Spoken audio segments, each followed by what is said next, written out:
Hi everyone, so I'm back again with another Book of Boba Fett review. So here we have Chapter 3, The Streets of Mos Espa.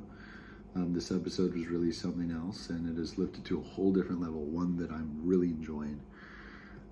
So I was concerned that you would be insulted, says this droid. I don't know, he's not a protocol droid, but I don't know what to call him. Well, now I am insulted, referring of course to Jabba's name, who had the palace throne primer before, previous to Fett and Bib Fortuna. So Mos Espa was divided by the Trandoshans in the city center, the Aqualish in the workers district, and the Klatooinians in the starport and upper sprawl. Bib did not have the power of Jabba, therefore he was relying on uneasy alliances to keep power. He also maintained power by paying Moksha'is. Now, jumping back to the Assassins of the Night Wind, the mayor had some power. Someone else may be behind this, is what Fennec feels. And then we meet Lortha Peel, a warmonger. Learning that from him, nobody really respects Fett.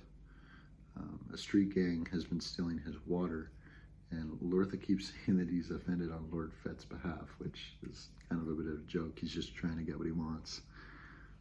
So the tribute will be doubled if Fett rids of these thieves.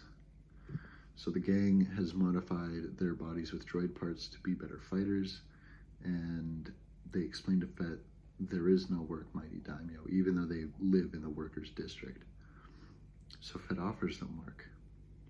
It says, you better fight as good as you talk dank. So Lortha is then given 500 credits for water instead of 1,300, which is what the gang owes him. So it's really good to see Fett finally laying down some more power over others. And then we're back to tank, flashback to Fett on Kamino, a shot of Jango flying off, and we're back with the Tuskens as Boba heads off to talk with the Pike Syndicate. So as we come into town, we see some stormtrooper helmets placed on stakes and Mos Eisley, just as we see them in The Mandalorian. Pretty cool. So there's a conflict of protection with the Nikto Sand Riders and the Tusken Raiders, because the Nikto Sand Riders had already paid the Pikes for protection in the Dune Sea. So it just complicates things before Fett even knew. So as Fett returns to the Tusken Raider camp, he finds it a smoldering wreck. This was of course done by the Nikto Sand Riders as they had marked their victory.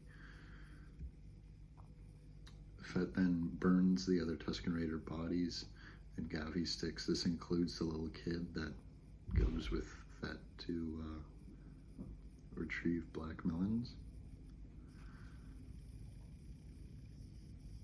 And then we're brought out of the flashback by a rather angry Black Chrysanthemum who has been sent by the Hutt twins to kill Fett.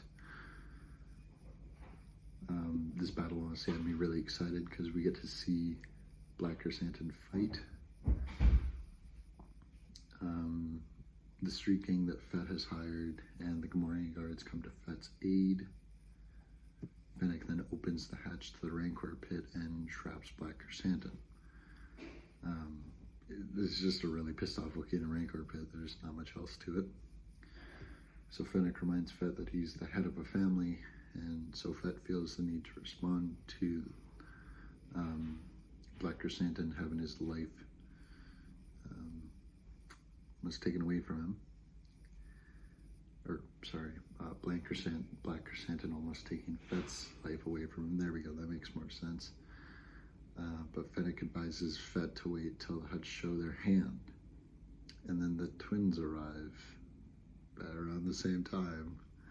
They apologize for sending Black Chrysanthemum to kill Fett, and they gift him with a Rancor.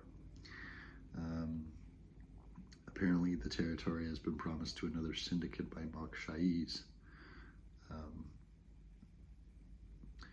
So Black Chrysanthemum is offered back to the Hutts, but they decline. He's released by Fett, and Fett advises him don't work for Skuggles. So we're then brought into the Rancor pit with the Rancor Keeper and Fett and the Rancor. Apparently Rancors supposedly get depressed. Fett then pests this beast while it's still blindfolded.